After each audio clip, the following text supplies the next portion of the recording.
everyone, and welcome to the Afghanistan Project Podcast. You may remember James Seddon. He is a father, husband, writer, retired Navy veteran, Afghanistan veteran, speaker, activist for veterans and Afghan allies, recovering IT manager, and regularly unsuccessful fisherman living in Southern California. And you guys might not know this, but I know this. James recorded 2 different sessions with me talking about some things that we're back to talk about again today. And only one of them could air because we had a super secret change of plans where you all may have watched the episode with Phillip Linderman and Sean Van Diver, in which we talked about some pieces that Philip wrote in The American Conservative, and James and I had recorded an episode with Jillian Butler prior to that, and then we recorded again afterwards because everything we had spoken about in the first episode became null and void once Philip came on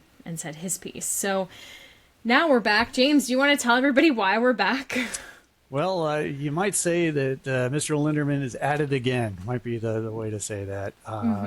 He has got a piece in the New York Post that regurgitates some of the same things he said earlier, and he says some new things. And disappointingly, has not appeared to have learned anything since the publication of his first piece, in spite of the fact that he was on this very podcast and being told the truth about some of the things that he was claiming in person.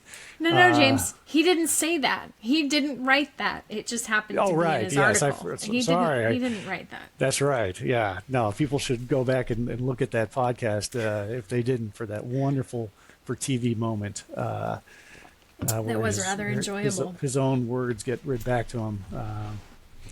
Yeah, so that's why we're here. Is he's at it again? Yeah, this one makes me more mad. I don't know how you feel about it. It makes me more mad because, but he's smart about it. He doesn't say care is vetting. He doesn't use those exact words. He describes it differently now, and there's more finesse, but there's less fact, if that's possibly possible. How do you feel about it? No, I think that's true. He still gets things fundamentally wrong about care that we'll talk about. He still says factually incorrect things about care that we'll talk about.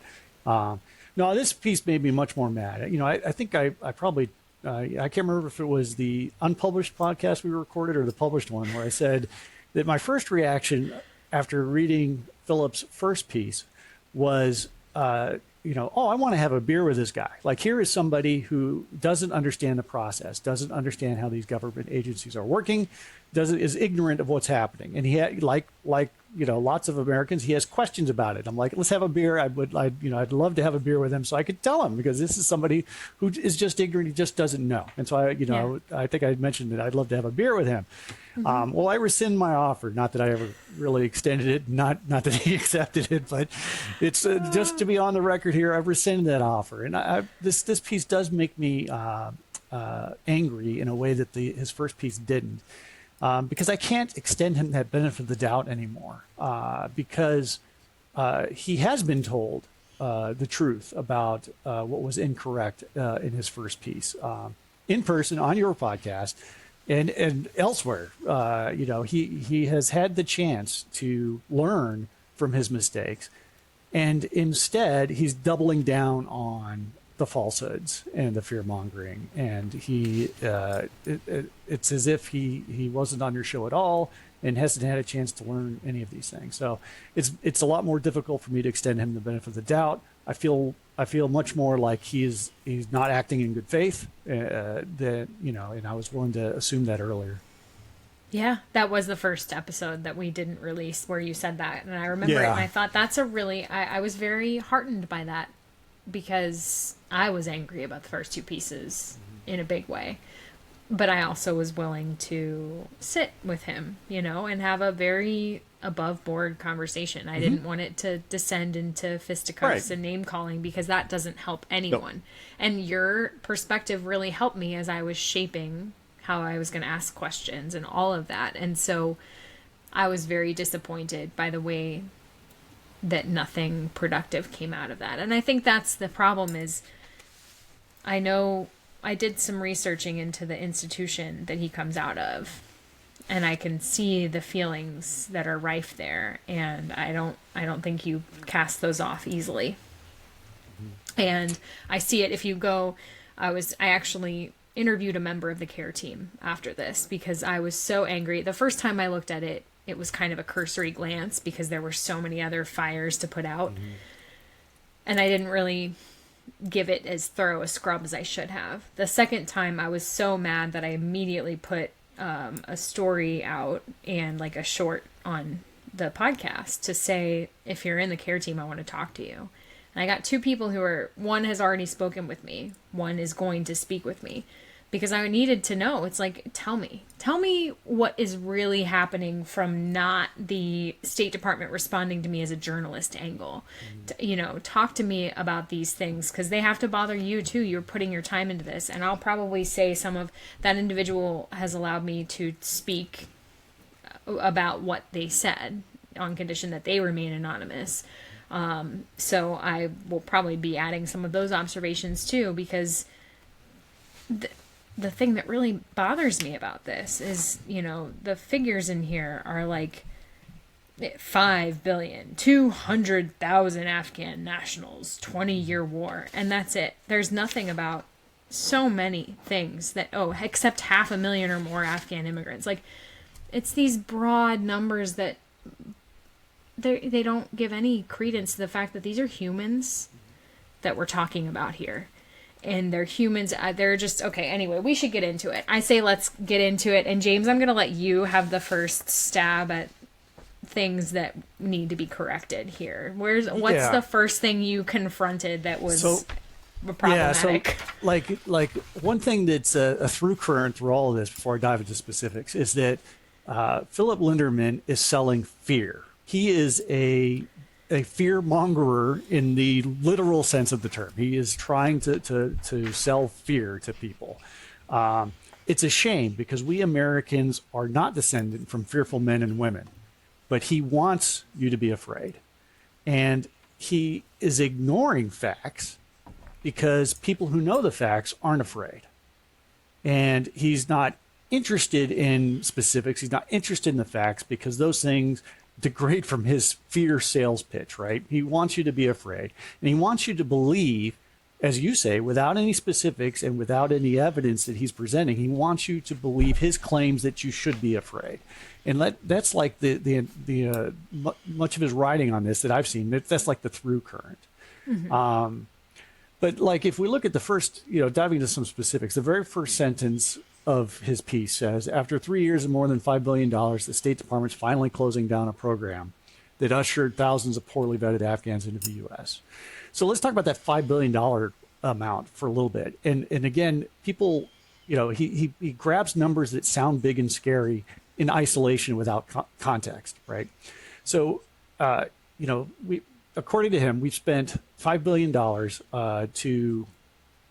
well, first off, his statement is a little bit misleading because it makes it sound like the care office, which is the office that's closing that he's referring to, has spent $5 billion, where that $5 billion is actually the entire government cost, all of the interagency stuff, all of that stuff. It's like the total cost. It's not just the cost of this one office. And to put $5 billion in context, the Afghanistan war cost about $300 million a day to run. Like, this is what the war cost per day.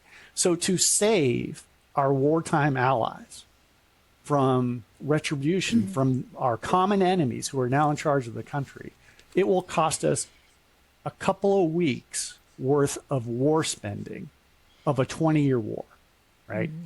So like $5 billion by itself sounds scary, but in context with the facts, it's a drop in the bucket compared to the cost of the war. Right. So the idea, the question is not, is $5 billion a lot of money? The question is a tiny percentage of the war spending worth it, a microscopic percentage worth it to save our wartime allies? That's the question. Right.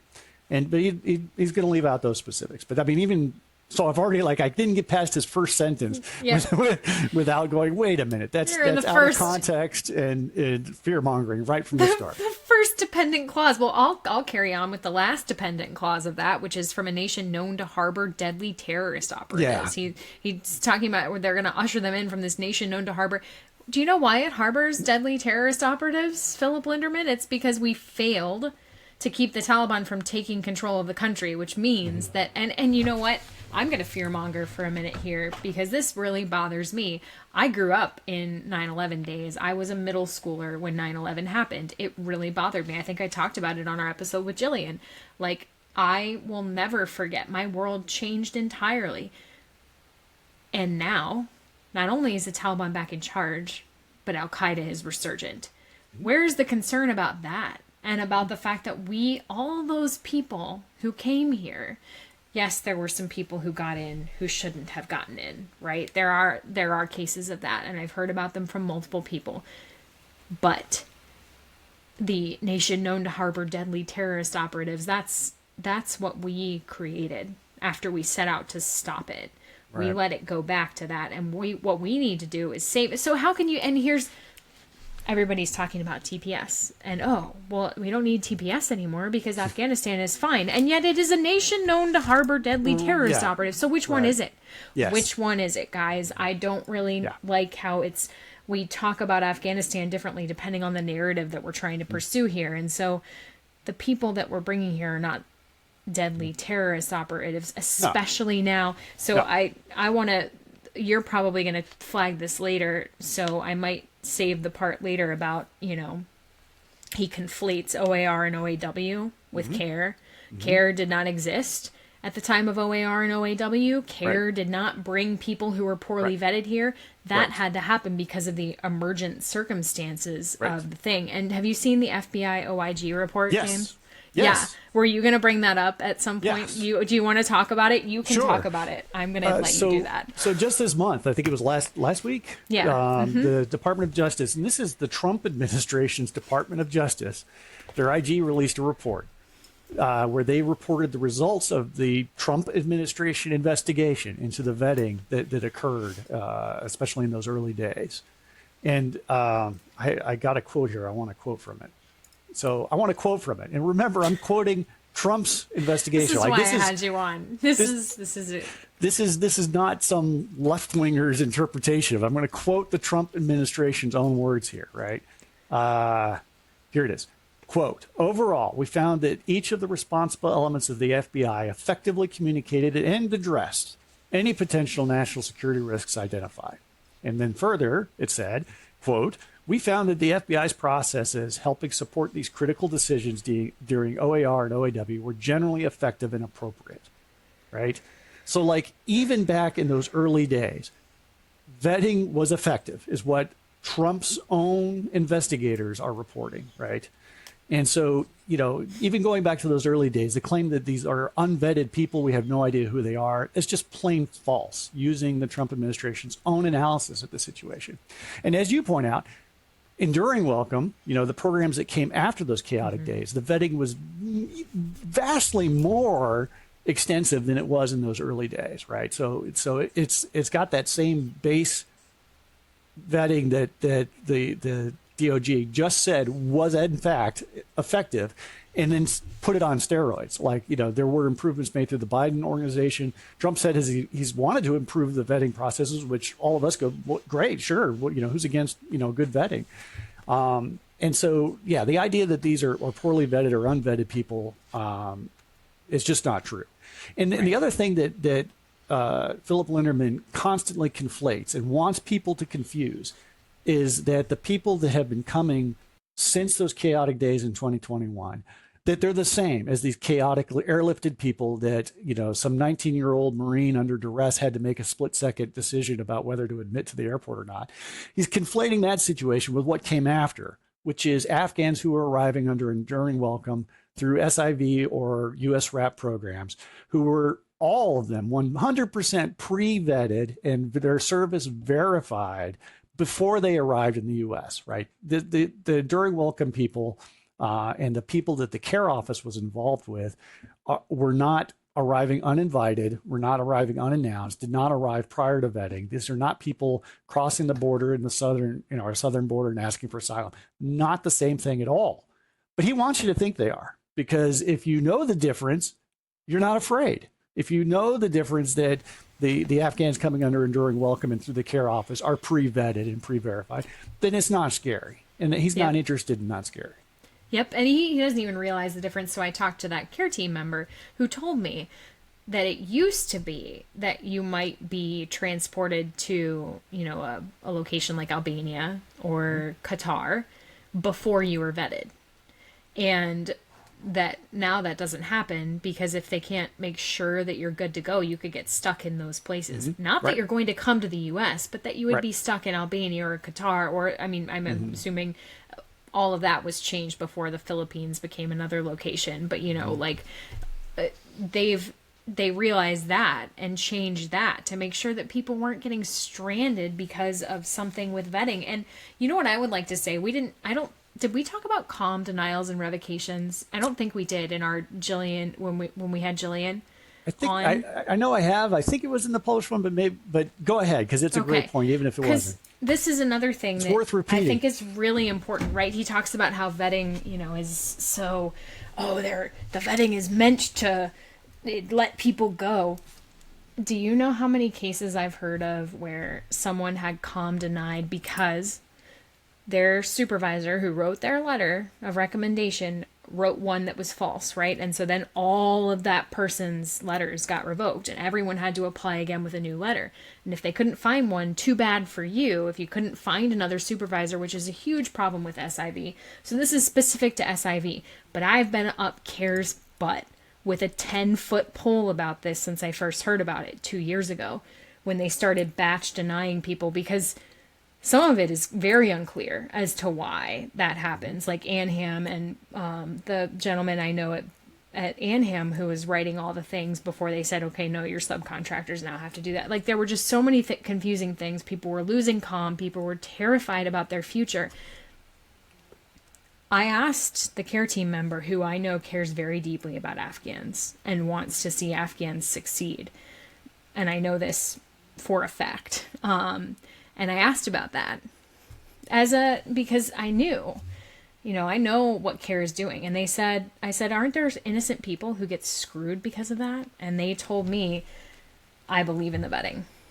I believe in what's happening. And when they say the vetting, what they mean is the fraud detection portion, not the interagency vetting of because that doesn't get caught in interagency vetting. That gets caught in fraud detection at NVC and ACIV and stuff like that. But those very tiny details, that's one of the words I love in German, Kleinigkeiten, the really tiny little minute. He doesn't know anything about them. No. He knows nothing about these moments and how hard it is for CARE to say, because one of the things that pissed me off last year in December, CARE threw people out of care housing in Pakistan because they had COM revoked and they couldn't reapply and they weren't going to reapply. And the one person I know actually had DROG. And when I found that out, I was a little less okay, I'm going to let that go. I'm not going to push, because I know that there are instances where derogatory information is not really derogatory information, but I wasn't going to be able to fix that. And so CARE is very assiduous about making sure the people they're letting in are the right people, that there isn't fraud, that there isn't, and I just think it just shows how very little he understands this entire problem set, because the little things just slide right underneath. And it is, as you say, it's all fear mongering. There's no room for nuance. It's black and white and wrong. Black and white and wrong. It is wrong. And one of the very simple facts that runs counter to his assertions is the approval rate for SIVs, right? It's a third, 30%, a third. It's in that range. 2/3 of SIV applications are denied for various reasons, because they're fraudulent, because there are Afghans who had nothing to do with helping us and just hate living under the Taliban. They say, why not try, right? There is that fraud. and it's getting detected and getting denied, right? And then, as you say, there have been lots of bona fide allies who get denied, innocent people who get denied, who truly did help us, but they get denied because something's amiss in their case. And sometimes it's a really small technicality, which, when that happens to an Afghan that it's heartbreaking because, functionally, this person was a true ally and loyal to the U.S., but because of some technicality, they're not going to be admitted. But how is it true that the department is just letting in anybody without vetting if 2/3 of the cases are being denied?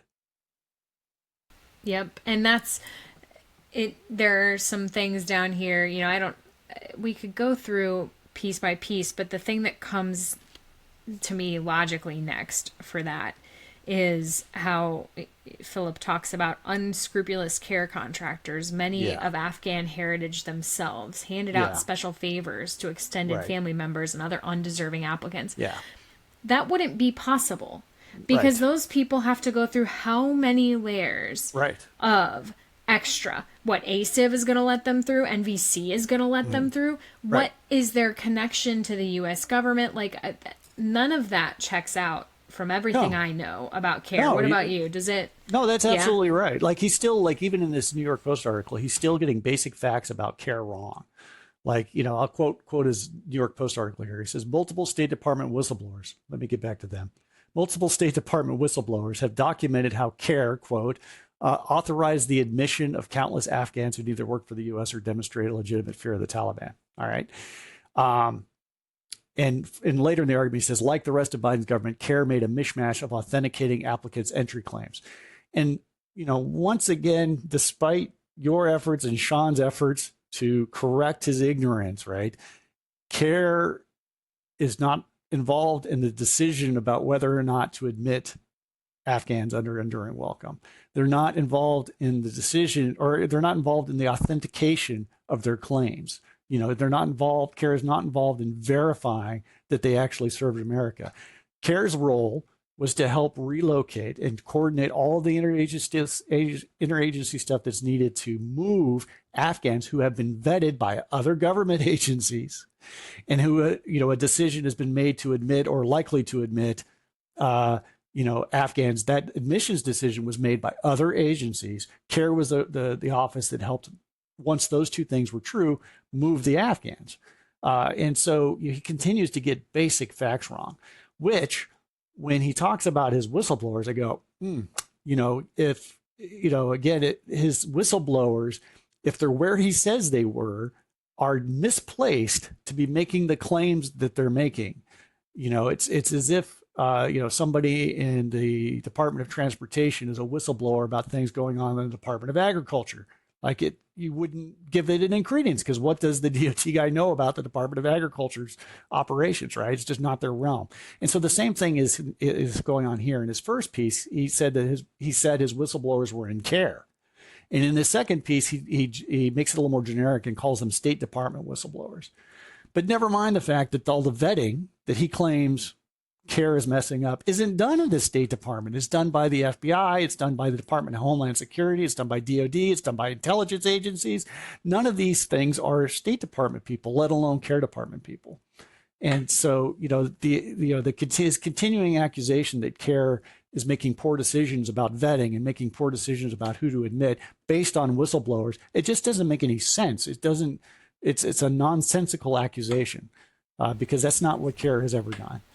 And those, I'm going to call BS on his whistleblowers, right? Like the whistleblowers, he claims that multiple whistleblowers have documented, countless cases of fraud or countless cases of special favors. Okay, show us your homework, Mr. Linderman, right? Yeah. Show us Quote one. Them. Show us Quote one. them. Quote the whistleblower. Tell me what agency the whistleblower works in, right? Mm-hmm. What if it's in the State Department? What office in the State Department, right?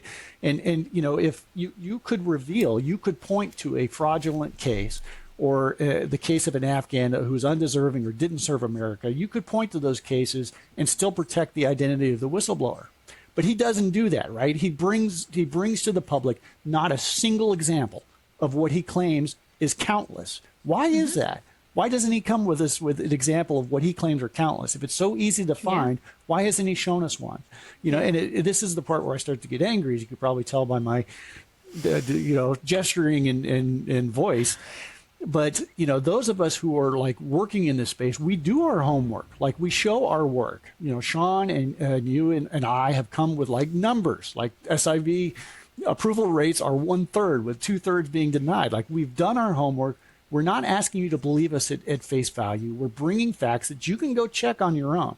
Mr. Linderman doesn't do any of that. He's not showing any of his work. He brings no examples. He brings no quotes. He brings no facts. He brings no specifics. He just wants you to be afraid and take his word for it that you should be afraid. And if you read the comments on that New York Post article, you'll see that he has done a really good job. Because that's all that's there is more fear mongering about Afghans. I read it and I was just so disheartened that those were my countrymen. Yeah. I try to stay out of internet commenting on news stories for that exact reason. I was just hoping that someone stood up and said something, and nobody did, and that really bothered me. So, I think you're right about all of this. There was something told to me by someone who read that article, and they said it sounded like the whistleblowers are disaffected Afghans who did not get through, who had problems with care. And when you read all of these complaints that way, especially if you've talked to Afghans who, how many Afghans, James, have you spoken with who came in on the NEO and were angry because people around them were the butcher, the baker, the candlestick maker, the popcorn guy outside the Kabul, that's what that sounds like to me. Or the people who, maybe their son didn't get through because of his age, but somebody else's did, and they're angry about it. Or they got stuck in Qatar for a long time and somebody else got processed before them, and that was favoritism, and it was because they, had the same, and it might not have been the family member, extended family members, but maybe they were the same Alizai tribe as the caretaker, you know what I mean? And when I read it that way, I thought, oh, wow, that makes perfect sense. Because there's so much backbiting in this community, and you can understand it. They got to go home first. Why not me? I had to stay at CAS for 6 months. I did have one friend whose family got stuck at CAS for like 5-6 months, and it was supposed to be quick, but they were prioritizing family reunifications at the time.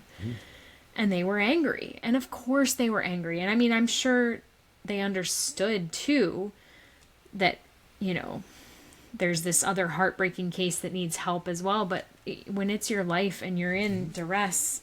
So when I heard that, it really opened up my eyes about who I think that, and I sent this to Sean after our episode because I posted something about it on Twitter, because I'll never call it X. Right.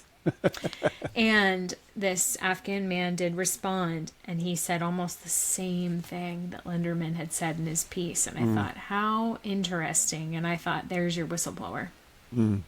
That's the whistleblower right there. And I don't want to sound conspiracy theorist. I certainly don't want to sound like I love Afghan people. I have no problem with it's, so I don't want it to sound like, oh, disgruntled Afghans. I don't want to sound like Phillip Linderman. But I have heard many angry people, and in anger, they use the words that sound a lot like some of the words that Phillip's using here. So, right. Well, because Phillip Linderman doesn't show his work and give us, he could protect his whistleblowers, but without telling us that who they are they government employees? Are they contractors? Are they American? Are they Afghan? What agency do they work in? And what are their specific claims? Not, they've claimed that things are messed up. That's not a credible claim. A credible claim would be, that the U.S. government admitted 200 people who did not serve America, and here are their case numbers. Here are their names. Here are like that would be a credible claim, right? Yep. Phillip Linderman's work in these two articles are not credible claims. They're hand waving and saying, "Trust me, you should be afraid." Yep. Here's one that really pissed me off, and I don't know that I don't remember him saying this in the previous articles, but he could have, and I might just be missing it. CARE directed case managers to push along files in which an applicant's name appeared to match a suspect in official terrorist and criminal databases. I don't know. My job used to be looking at Taliban terrorists, and I knew all their names. And I cannot tell you how many people in my LinkedIn, their names really are so close to those, because how many Abdul Qayyum so-and-sos, how many Abdul Manan so-and-so, like, it's just, there are a lot of names that are used very often in conjunction with one another. Tell me you're not serious, Philip. Right. Please tell me you're not serious, that you think that if somebody is named Amir Khan Mataki, he has to be the Amir Khan Mataki. Right. That man doesn't even want to leave Afghanistan. He is high on the hog right now, you know? That person is not applying for SIV. Right. And having the same name, honestly, is probably a sign that they are not the same. And I'd be more concerned that they are in their bloodline, not that, you know, even then, like, I don't know. I read that and just thought, are you serious? It's kind of like saying, if I said to you, oh, James, your name sounds an awful lot like this IRA dude that, you know. Yeah, well, probably my most famous doppelganger was the Secretary of Defense for the Confederacy. Now, as far as I could tell, there's no relation. Seddon is actually a very, very common name in England. It's not so common in the U.S., but it's like Smith in America over in England. Like, everybody's named Seddon in England, and so it's not surprising that, especially if you go further back, there's a lot of people in America named Seddon. And James Seddon, if you just Google James Seddon, if you don't add Afghanistan or Navy vet, what you'll get are articles about the Confederacy, because he was the Secretary of War. So I share the name with a Confederate. But you're absolutely right. That statement, talking about, oh my gosh, we admitted somebody who shared a name with a known terrorist. It's sort of head slapping, eye rolling. Oh, only somebody who hasn't been working in this space would wave their hands and say you should be afraid of that. There are, as you point out, in Afghan culture, there are a few very, very, very, very common names that are just used over and over and over and over, right? So they lots of Afghans share names with lots of other Afghans, famous or not famous. And the government, the U.S. government, has to do the due diligence to say, oh, well, that's a name, we have somebody by that name or close to that name who we don't like, right? Is that this person or not? That's a question that needs to be answered. But it's also a question that the U.S. government is capable of answering. And goes off and does answer, right? And which brings me to another one of my beefs with Linderman is his claims that they're just rushing people in. I'm working with I'm personally working closely with Afghans I know who put in SIV applications in 2022, and their cases are still not completely adjudicated 3 years later. And part of the reason why it takes so long is because there's lots of questions that need to be answered for the vetting, and it takes a long time to do that.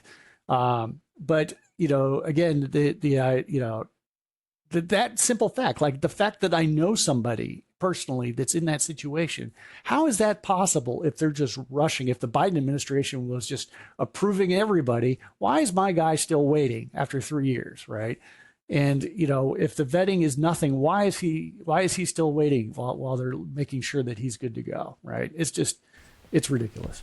Yep, absolutely. And the other thing I think that's really important to realize for the average American is when we were in Afghanistan, we had HIDE, HIIDE. That was a biometric system that made sure that, if you were an ANA member, to get your money, you had to go scan your irises to make sure it wasn't like a ghost soldier, getting paid for, that the commander wasn't making a bunch of money saying, I've got 100 people working for me, but really it's only 20. And, but we use that for a lot of things. And we did a lot of biometric analysis. We have an extensive amount of biometrics on Afghans. And Afghan Tazkiras are biometrically enabled, from my understanding. So there's a whole just parcel of information out there. We're not just looking at people's names. That's not what we're doing. And when I talked to the care team member about this, they said that's why they when you're taking a name, and you probably have seen this if you're, helping a family, it's what is your father's name? What was your so-and-so's name? Right. Like, do you need to understand the whole Right. family tree? They put in a lot of effort to understand That's who right. people are, how there was one story of a woman who almost did not get to leave even though she had her visa because there was a number on her phone that pinged hot. Like, the number of things that are scrutinized in people who are coming here is incredible. Right. I mean, and again, there's like the idea that's just based on name is nutty because like you say, like there are maybe, a million Abdul Muhammads, right? But then you match up their Tazkira number, which, like you say, is biometrically related. You start to match up their Tazkira number, their father's name, and as you point out, in Afghan culture, because of the common naming in their culture, who your father was is a very important part of your own name. Like, that's part of official Afghan documents. It almost always says, here's so-and-so, son of so-and-so, because it's important, right? And so they start matching all of these things up, employee IDs, the biometric data the U.S. government has from people that helped, like all of these things get checked into to make sure that the person that they're thinking about is not the person that they're worried about. Yeah. I love, too, that he talks about, this isn't Afghan related, but thwarting the law to admit millions of foreigners. And it's like, we admitted 200,000 Afghans. Yeah, right. That's not millions. No. That's not even the number that helped us. And right. Well, what's your next qualm with this? Let's move on to a new qualm. Yes, there are plenty. So something else that I take umbrage with is I'm going to quote his New York Post article just for context. I hate quoting it, but since I'm responding to it, I'll let him get his word in first. So this is what Phillip Linderman says. He says, certainly some Afghans bravely assisted our military and diplomats over years of fighting, and many of them, no doubt, were in genuine fear of the Taliban. But that small number of Afghans was admitted months and in some cases years ago. All right. So where to start with this statement? So first off, that's the one that activated me. So it was very triggering for me too, right? Mm-hmm. So first off, this is a great example of somebody not showing their work. What do you mean? How do you verify that claim? Where is your evidence of that claim? The claim that he is making is that the true ally Afghans were admitted months or years ago, and there are no more. That's the claim he's making. Where's his evidence? He has none. He's not presenting any. He's just waving his hands and saying, trust me, you should be afraid, right? And that, whereas here, I'm going to bring some numbers here, right? We are probably about halfway through, right, of our Afghan allies based on the number of people who have applied and are waiting for processing of their SIV and the number of people, like the approval rate. We can assume that probably 2/3 of those people are not going to get approved, right? And you end up with, like you say, a few 100,000 more Afghans to go, which include the principal applicants, so the allies themselves, and then their immediate family, not extended family, not entire tribe, not cousins and uncles and brief relations, but immediate families, spouses, and children under the age of 21. That's it. But if Afghan families are big, so you have a principal applicant, you may have 4 or 5 spouse and children that are involved. And when you add that up, it's a few 100,000 more, right? And people say it's not millions, like you say. You point out this is not millions we're talking about. It's fear-mongering to say millions when it's not. Right, the grand total will be way less than 1 million, and if that number sounds a lot like a lot of people should put it in context. This is a country with 40 million people in it, where over 1 million service members served, multiple tours. I don't know how many frontline civilians served in Afghanistan, the State Department or contractors or otherwise.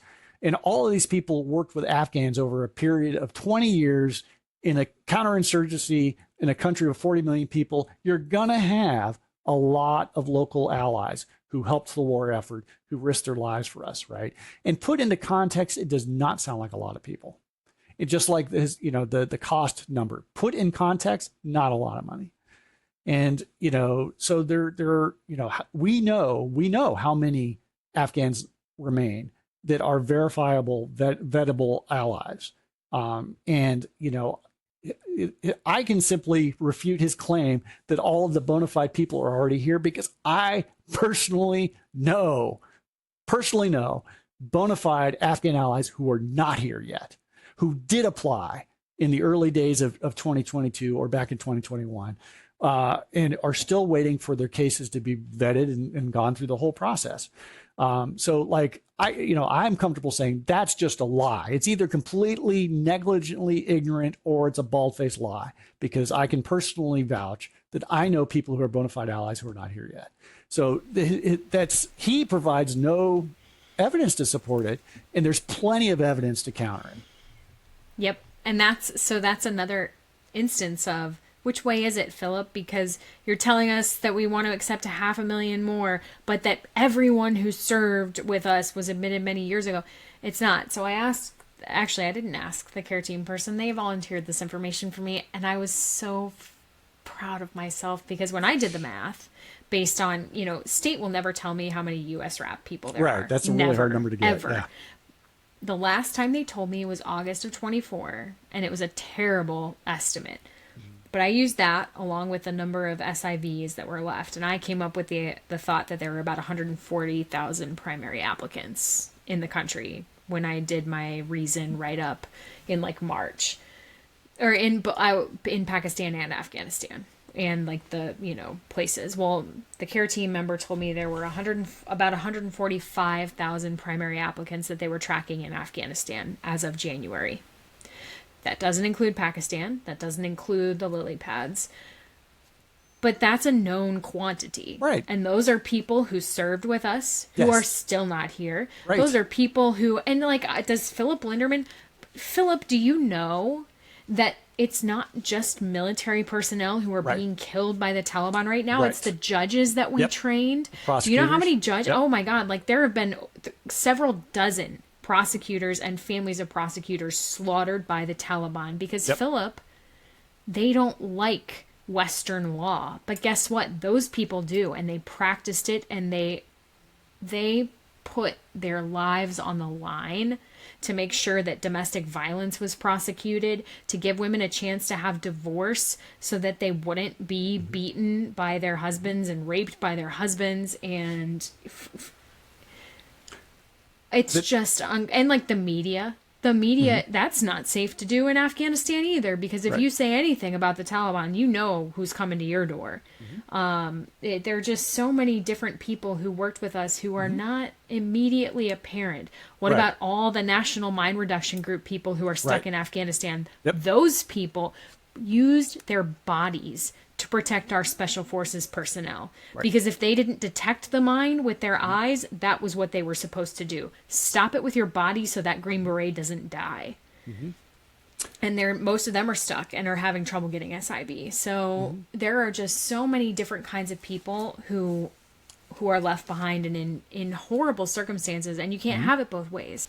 If you have people and they're stuck, and they bled with you, and they sweated with you, and they saved your life, tell me about it, because we need to have a big old round table where we all talk about who is that person that you're still trying to fight for and why. Especially, and I mean that for everybody. I mean, James, your cases that you're tracking are no less important than that, but I want Philip to hear from the people who did sweat and bleed and sacrifice next to one another, who still haven't been reunited, because those are the stories he needs to hear first, and then he needs to hear everything else. Because you become close to somebody when you've been fighting for them for 4 years, even if you didn't actually, fight beside them on the ground. Can you talk a little bit about the people you're helping and how you came to know them and why you're doing that?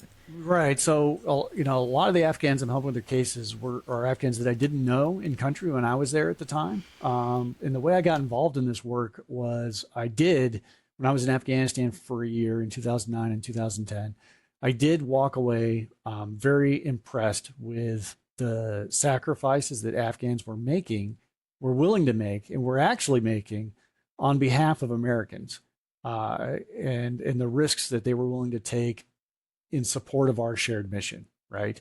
And to protect and serve Americans like me. And as you say, people, the general public may think of like interpreters and go, wait a minute, 200,000 interpreters, that doesn't pass the sniff test. But they don't know, they're ignorant. They're not thinking of the allies that you're talking about, right? Whose lives are perfectly in danger from the Taliban because they supported us. Some of the Afghans that I'm trying to help are like logistics folks who drove supply convoys to U.S. bases, right? And they're taking huge risks. Several of the closest times that I came to dying over there was on Afghan roads on U.S. missions. And these Afghans would drive supply missions to our bases, putting their lives at daily risk. And the Taliban who did not want Afghans driving logistic trucks for Americans, were targeting them then and are taking retribution against them now. Another case that I worked for closely, she's a recent arrival within the last year here in the U.S., was a prosecutor that you talked about. And, in addition to, the cases that run counter to the Taliban's worldview that you talked about, like protecting women and children, prosecutors, who, again, you would not think of as a wartime ally, were actually critical to the war effort. So the prosecutor that I worked with, who's thankfully here in the U.S. now, she took Taliban bomb makers off the battlefield by prosecuting them. She took Taliban financiers off the battlefield by prosecuting them. So she was removing enemy combatants from the battlefield with her work. And they were threatening her then. And when the Taliban took charge and released all those prisoners, they contacted her and said, "We remember you and we're coming for you." And her life was in grave danger, and I'm so glad she's here. And though she did not carry a rifle next to U.S. Special Forces, she absolutely helped the U.S. war effort, and she absolutely risked her life, and her life was absolutely in danger. And when you think about, again, the 200,000 Afghans that still need to come, that you got to think about that entire picture. Just because it sounds like a big number does not mean that these people did not help us, that they're strangers, that we don't know who they are. It doesn't mean any of that. I got involved in this work because, before the fall of Kabul, I had written about Afghanistan and published some stuff about Afghanistan and was easily found on the internet because of that. And Afghans started reaching out to me, and I just made a decision that I wasn't going to ignore them. And back then I had no idea what I was doing. I didn't know SIV from ABC. I didn't know a thing. I just decided that I wasn't going to ignore them. I felt like the United States of America had abandoned their country to their worst enemies. And whatever else was going to happen to them, and I'm getting a little emotional here, but whatever else was going to happen to them or, their country, I just wasn't going to ignore them. I just made that decision. And so that's how I started slowly getting involved with individual Afghan cases, and then started getting connected to the larger community, started learning, became a member of Afghan EVAC, and it all, took off from there. But that's kind of my backstory. Yeah. On why I got involved. And, I just want to throw in another dig at Mr. Linderman here, right? Go for it. Only some, he says that small number of Afghans was already admitted months ago, right? Only somebody who doesn't know, right? Afghans who have been left behind and are still there. Only somebody who doesn't know people like that would say that, right? Yeah. But his statement is a sign of his ignorance, not a sign of his correctness. Yeah, absolutely. And anyone could tell him that. That's the thing. He's been told. There is no... Yeah. He has no inquisitiveness, no desire to learn about anything outside of his worldview, which is purposely small. You're right. And that's like the lack of... I could not believe that this was published. I couldn't believe that the American Conservative pieces are published. I don't know if I've said this publicly yet, but I asked the American Conservative. I wrote them a message. I said, I am a conservative writer. I've written over 100,000 words on Afghanistan since the fall. And what was published here, I would love to have you print or take out the words that are incorrect, but I fear that wouldn't leave much for your readers. And I said, please let me write something, a rebuttal, please. And they never responded to me. Yep. And that really bothered me because and in fact, there was something recently where, and I think it was the New York Post had published something, or no, it was the National Interest. It was Cheryl Bernard's piece about how, everything's great in Afghanistan and groovy. Oh, and I went to a right. restaurant run by Afghan women. Right. Yeah. I believe they let Natik Maliksada write the rebuttal. And I thought, thank you. At least you're letting the two sides speak. That's all that we need. Let the two sides speak. Because I was going to come, oh my God, James, I was going to come at that thing like you would not have believed. There would have been so much sourcing, so much knowledge that I could have brought to say no. And that's what's, it's just missing. And, he brings up Tawhidi again. And he brings up this case. I talked about this in an episode with my friend John Moses, and the sad incident in Fairfax, Virginia. I'm sure you saw the video of the Afghan man who was just in incredible duress. That had nothing to do with care. Right. From everything that I could tell, if he had been in this country so long, he came in probably before the NEO or during the NEO, is what my calculations would say. Right. And he was struggling. And everyone who sees that, who doesn't do this work and hasn't been involved in Afghanistan for many years, is going to hear, I should have worked with the Taliban, and think, oh my God, he's a terrorist. That's not the words of a terrorist. Right. That's the words of somebody who chose the wrong side. Because what we told people like that man is, if you work with us, we will make sure you're safe. And you know what's really screwed up is we brought them here because we couldn't make them safe in their homeland. And then we couldn't keep them safe here. Right. Imagine how it feels to see everyone around you fearing for their future and not knowing what their future looks like and wondering, am I going to be able to stay here? Do I have to go back to the country where I was in such risk that they moved me here? It's just so much uncertainty and terror. And to hear Linderman and everybody else who tried to tell this story, there was no nuance. There was no understanding the devastation that man felt. And even here, I'm surprised Linderman didn't say something about how, he could have driven for Uber, or, there's none of that, at least in this case. No Uber, no running an Afghan. Not condensation. Condescension. Condescension, yeah. Yeah, there's a little less of that.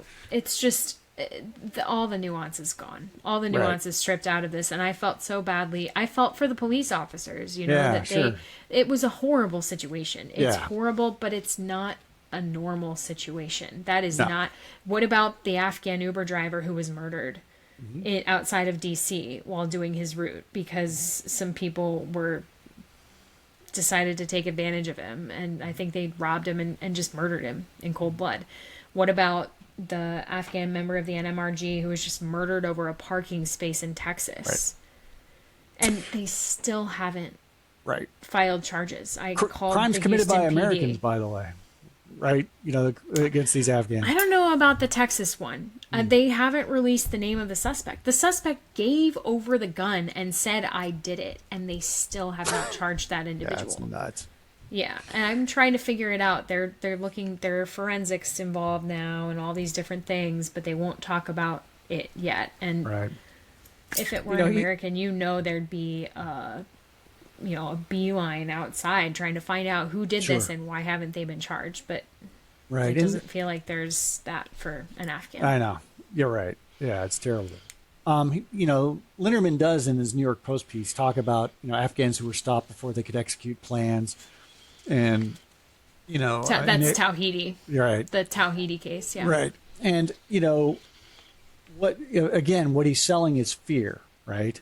He points to a bad actor and says, here's an example of how the whole thing is a failure, right? Which ignores the many, many thousands of Afghans who are here in the U.S., like the woman I know, who works in a prosecutor's office now, by the way. She's still helping to put bad people off the streets and in prison. He ignores her and the many, many, many thousands of Afghans who are living productive, tax-paying, self-sufficient, community-contributing lives. Ignores all of them. And, ignores those hundreds of thousands that are doing that, points to literally a handful of bad actor Afghans and say, look, the system failed. But as you point out, in the cases that we've had these bad actors, right? He's drawing the wrong lessons from them. So for like the Afghans who were arrested before they could do anything, that's an example of the system working as designed, right? Paying attention, not neglecting, but watching and paying attention, and then catching bad actors. And then the other thing that you point out is that these folks did not go through the Enduring Welcome program. They did not arrive after being pre-vetted, having gone through all the vetting. They didn't arrive here, the Enduring Welcome SIV or US Rep paths, right? They didn't. And so he takes these tiny singular bad examples of things that were outside the system, right? These Afghans were outside the system. And he points to them and says, see, look at those Afghans. That proves the system is broken, even though they were outside the system, right? Like, as you said, they don't have anything to do with care, right? He points to this case that didn't undergo the process and say, look, that process that they didn't undergo is broken, right? It makes it again, he's not showing his work. He's not bringing the facts. He just wants people to be afraid. And, the well-researched truth of the matter, and this is well-researched, is that immigrants commit crimes at far less rates than average Americans do, right? And this, I can't wait for somebody to do research on Afghans, because the Afghan population in America is among the most highly vetted by the most sophisticated government agencies that we have, right? Like the crime rates among these Afghans must be astronomically low. So, pointing at one or two bad actors is simply trying to sell fear to keep people from doing what they know in their hearts is the right thing, which is to keep faith with our wartime allies, right? He wants to sell you fear and make you too afraid to do the right thing. And, the other thing that people ask is, well, because of, let's say, 1 in a million Afghans is a bad actor, which would be a far less percentage than your average American for being a bad actor. But even if it were that, why should we let any of them in if there's going to be that little tiny risk? But that ignores the risk we take by betraying them. Because by betraying our wartime allies, we take a terrible national security risk. We're not going to get allies in the next war. We want our word to mean something in the next war. And whether or not it does is based on how we're treating our Afghan wartime allies today. So there's like, if you want to take the low risk option, the low risk option is to take care of our verified and vetted allies. That's the low risk option. Yeah. Yep. And the other thing, this just came to me. I think I've had parts of this idea in various points of my life and have said them more or less eloquently, but yes, all the people who are here now will have safety. The women will have education. They can go back. But if we don't do that, if we renege on that promise and we send people back, we are creating more people who the young boys will be put into madrasas. The young girls will not be educated. What does the future of Afghanistan look like then? And are we that foolish that we take our eye off of that and let that continue to get... It's already bad enough. I keep thinking about all the veterans who've given so much to that country, and now it's like, it doesn't matter anymore. Why did I lose the ability to watch my child get born? Why did I lose my friend to this? And now it's just the way it was before we came in. What was the purpose? The people who've been doing this effort on behalf of the government, mostly for free, have made an enduring end to that mattered, where those people that have been saved could go back to their country one day when there is no Taliban, or in the future when it's time to go confront the Taliban, which is what Linderman thinks they need to just go do, is be cannon fodder for the Taliban. And all of the $7 billion in military hardware. We left $7 billion of military hardware behind, and he's bitching about $5 billion. Right. Like, yeah. let's do that comparison. But anyway, that could be the future of Afghanistan. That's here and safe. Because how many Afghans do go back? Like, I've brought up Miriam Soleiman Kale's name so many times, but she was educated here in the States. And then she went back and she served her people as the coochie representative. Now, some Afghans didn't like that because to them she was American, but she's not. She was raised to be a proud coochie woman. And, you know, all of these people we've saved can go back and be that too. One day. And maybe they want to stay. And maybe they become the next Afghan ambassador, you know, or U.S. ambassador to Afghanistan. Maybe they become the next Special Forces Green Beret and they save more Americans. So many Afghans have come to the U.S. and joined the military, wanting to give back and to continue to serve. I mean, it's no wonder that Afghans who get to America do so well here, and it's no wonder that many want to serve in the U.S. military. And it's like of course that's the case. Like, they've done something that most Americans have never done, and that is put their lives on the line for the idea of America. Right? That is more than what most Americans can say. And these Afghans who are arriving under enduring welcome, every single one of them has done that. And so no wonder they do well when they get here, right? In such overwhelming numbers, overwhelming percentages. Of course they do, because they've already shown their belief in us and shown their belief in our system, and have been willing to risk it all to be a part of it. Yeah. It's just so sad, too. I talked to a young man. His dad was waiting on his SIV because he had worked for the embassy and I believe USAID. And he's in school in Texas. He earned a presidential scholarship.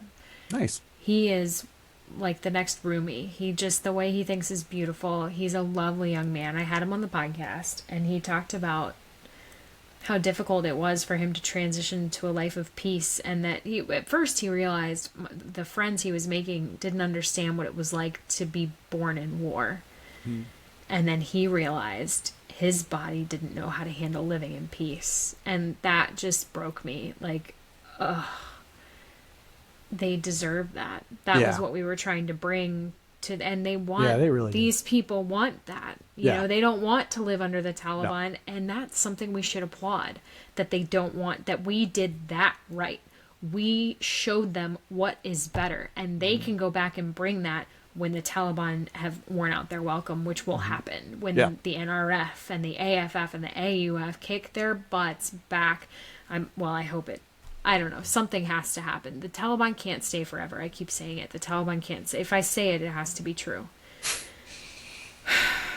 But, you know, that is something that matters.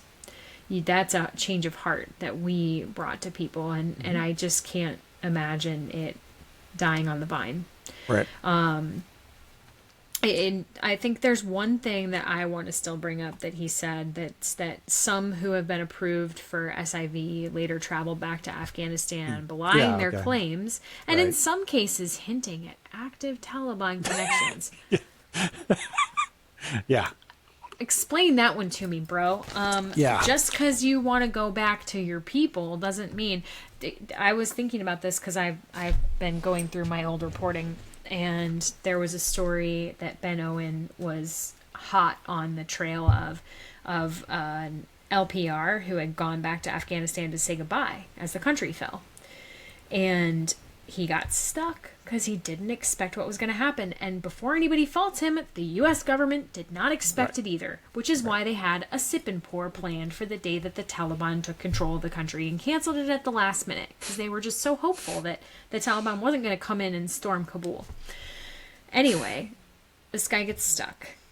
He runs out of money because he's got to keep his family alive, and he can't make the payments on his car that he uses to drive Uber. Philip, I know you're excited, Philip, wherever you are. Anyway, can't make the payments, and Wells Fargo was gonna repossess the car. They had repossessed the car. They were gonna take it to auction, and all of these, I guess it was Flanders Fields, and I think some others had said, "Hey, we'll pay." And they wouldn't let him because they needed a notarized letter from the guy that would let them make payments on his behalf. And he's in Afghanistan. Where the hell is he going to go get a notarized letter? Please explain this one to me. Yeah. So they had been just raising up a stink on social media. But then I sent a message on behalf of the Washington Examiner saying, what's up here? Why aren't you doing And that? I don't know which one it was. I don't know if it was me sending the email or if it was finally just they were done with having Ben drag their name through the mud. But they did. They said, okay, we'll hold the car till he gets here. They wouldn't let them make the payments, but they held the car until he got home. I never heard about the finalization of that, but that's just one person. I heard about other Afghans going back, not to go back because it was fun, but I think I told the story of my friend Passoon who went back to get them to bring his parents back. And there were multiple cases of that. I can't tell you how many Afghans I had in my inbox because they love their family. Right. And they weren't going to have a vacation. They were going to make sure that the State Department brought their family to safety. Yep. So that their family didn't get slaughtered for their affiliations with them. Because in some cases it was they know and they want the other the target to come home. So they get, this is not a connection with the Taliban problem. No. This is we left people behind and people are unsafe. Yeah, Linderman here with that claim exposes his ignorance once again, right? Mm-hmm. It's clear that he doesn't know any Afghans that are in this situation. It's too bad because there's plenty of us who do, and if he actually spent some time talking to us and listening to us, he would learn. But an example of an Afghan, as you say, the Afghans who are returning are not returning because they think it's safe.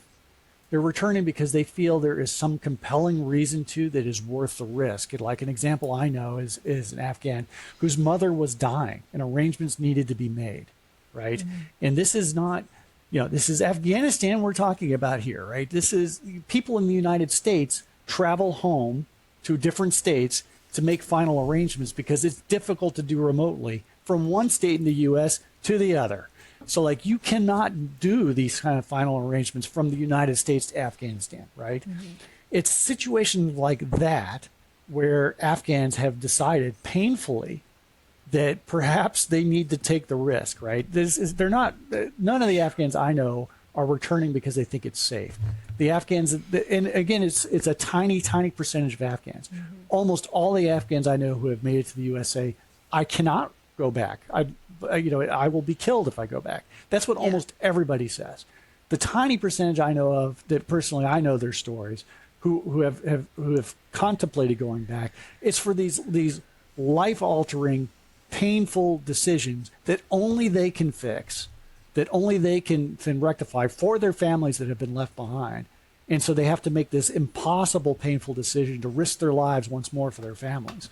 All right. And so, by saying, hey, some Afghans have gone back, which must mean it's safe, only shows that the person saying that has never talked to people who are doing it.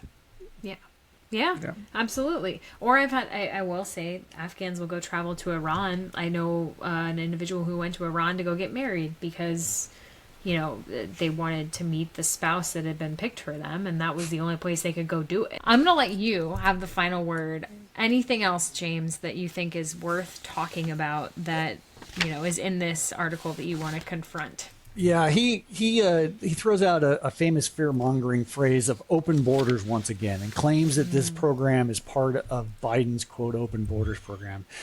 Well, I'm not going to comment on Biden's overall immigration policies.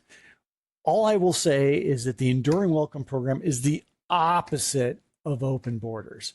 Afghans who were coming under Enduring Welcome could not come unless their association with the American war effort could be proved, and only after huge amounts of security vetting occurred, only after those things were true could they show up in the U.S. And that is the opposite of open borders, which says, come on in, you can come in, and we don't care who you are. It's the complete opposite of that. And so, that by claiming that the Enduring Welcome operations that CARE was involved in are open borders is a ludicrous misstatement of what was going on under that program. It again it's not fact-based, it's simply fear-mongering. And the other thing that's interesting about this open borders claim, I think I said this in our last podcast, so apologies to the people hearing this twice.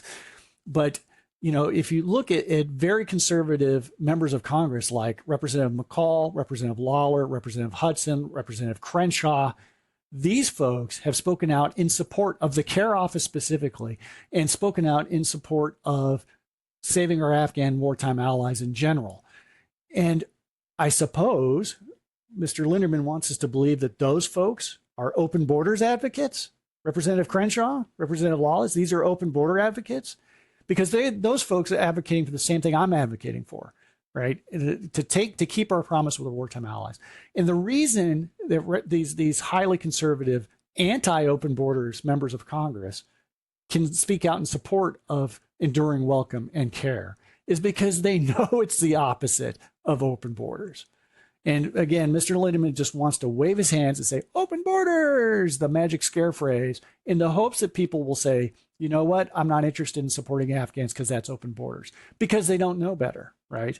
Which is a shame, and that's all Linderman has to offer is fear and incorrect facts. That's what he's got.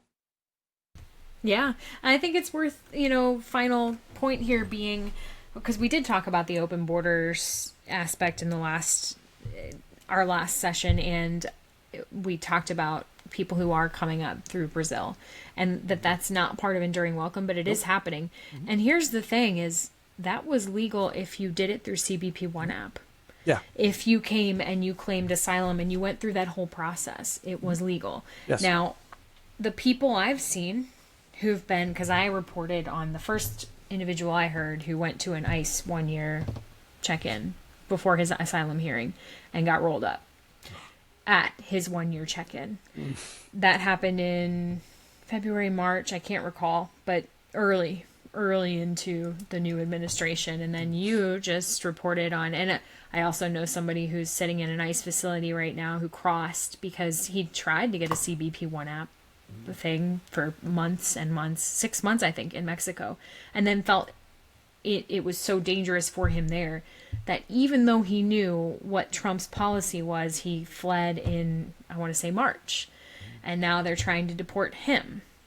So he is not, he's so early into that attempt, I don't even think he could try to get asylum because CBP One app doesn't exist anymore. And he asked and he put in a credible fear, all these things, but it's going nowhere. So I know of multiple people in ICE facilities, at least 3 Afghans I know in ICE facilities right now. The guy that was initially rolled up has been released. I did get the confirmation of that from his, and he got his asylum process underway, so I think he should be okay. But James, you just reported on another case that's been going around like wildfire, so if you want to bring that out, this person went through what was legal CBP One app, and what happened? Where did that happen? Yeah, this was very distressing to me partly because it happened in my hometown, San Diego. This was a man who showed up at the southern border, and as you say, did not enter the country illegally, but obtained permission to enter the country, and was following the rules associated with that permission, which included showing up at court to talk about his asylum claim. And he also applied for SIV. Now, it's important to note, because Mr. Linderman and a lot of other people conflate this with enduring welcome and what the care office was doing. So I think it's always important to note that this scenario I'm talking about has nothing to do with the offices that Linderman is cheering their closure. Nothing to do with that, right? But this did happen. And, so this Afghan man showed up and is following the rules associated with his permission to be in the country, shows up at court as directed, and ICE agents are waiting for him and detain him and tell his lawyer that they're looking to expedite, his removal, which is outrageous. Now, I have not tested this man's claims to be a loyal American ally, but we have ways of testing those claims, and those ways are the due process that ICE appears intent on denying him, right? And so it's, in my view, outrageous. Like the man deserves his due process. He's shown that he is willing to follow the rules. He's shown that he has followed the rules. He's not shown any sign of criminal activity at all, and. In my view, he should have his day in court. He should have his chance to prove that he was an American ally. His lawyer says They've got a pile of documentation to prove it, which wouldn't surprise me based on the Afghans that make similar claims. Many of them have documentation to show the proof of their work. He deserves his day in court to tell and if he is a verified vetted ally, we should welcome him with open arms and thank him for his service to our country.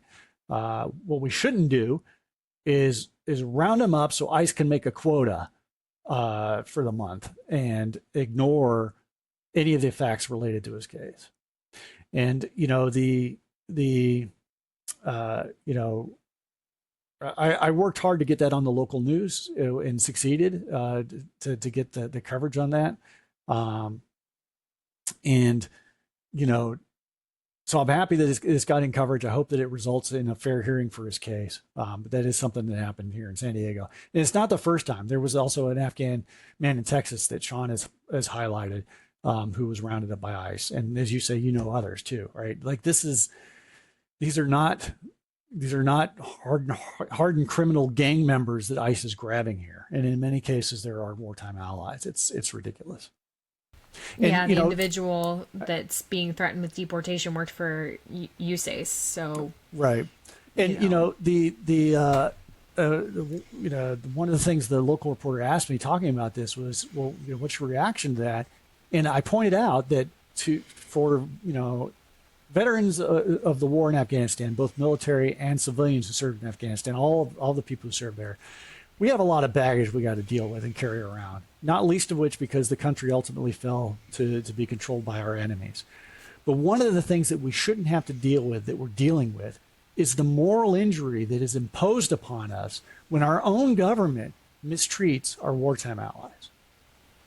And here, I'm going to try to avoid getting emotional here again, but we're supposed to be the good guys here. And, what ICE did in that courtroom, to snag this Afghan ally who wants a chance to prove that he served America, I don't see how that's being the good guys. And what something that the reporter asked me and pointed out was, hey, hasn't Trump shut down basically all the other alternatives for Afghan allies other than showing up at the southern border and asking for asylum? And that's a great point, because the Trump administration is systematically shutting down pathways the pathways that result in Afghans being pre-vetted and pre-verified before they arrive. The Trump administration is systematically dismantling all of that, leaving people desperate, leaving our allies desperate. But even so, this man did not break the law. He followed the rules. He entered the country with permission, with certain conditions, and he was following those conditions when he was picked up by ICE. Yeah, it's really, it's hard to see that. And what am I supposed to do with that? Like as a veteran of the war, what am I supposed to do with that? I feel like I'm fighting the Taliban to save our allies and my own government to save our allies.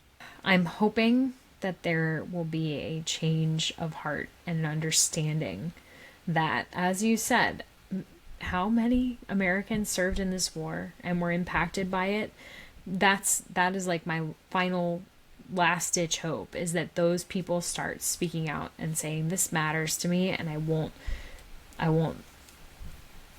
stand by and let that happen. And I just think that there's so much else going on right now that there's little bandwidth left for what's going on here. There's been so much changing all at once that it's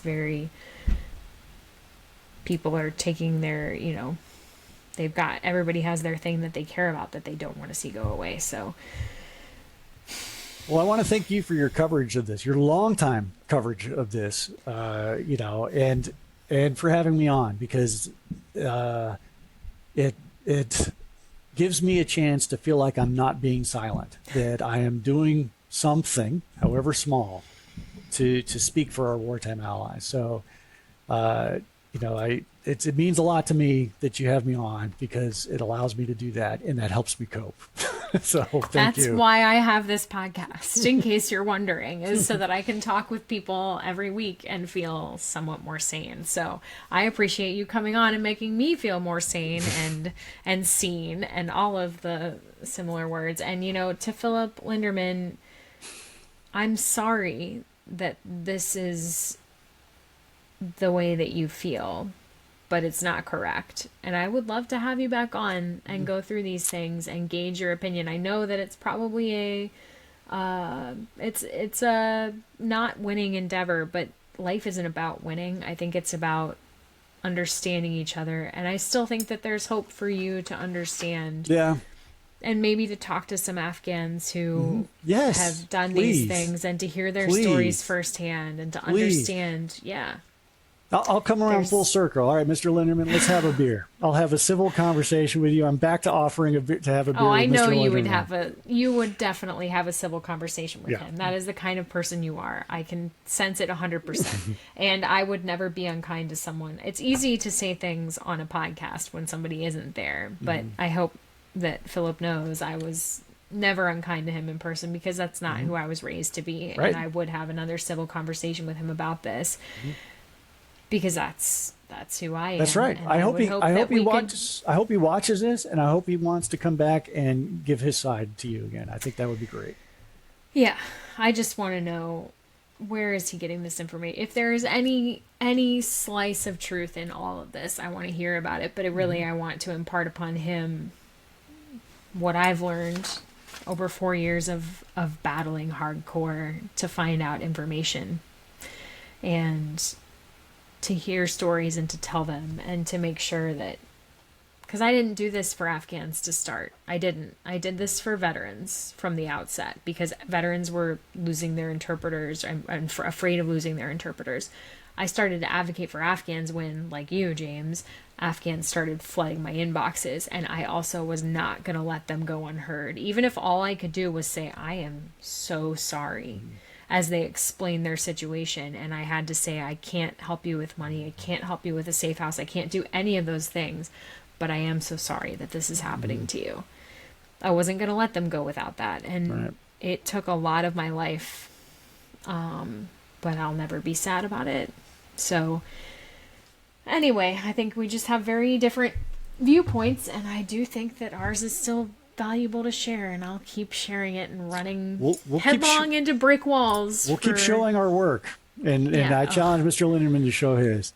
Yes. Oh, I do too. Awesome. Well, thank you all for watching. Thank you, James, for being here. And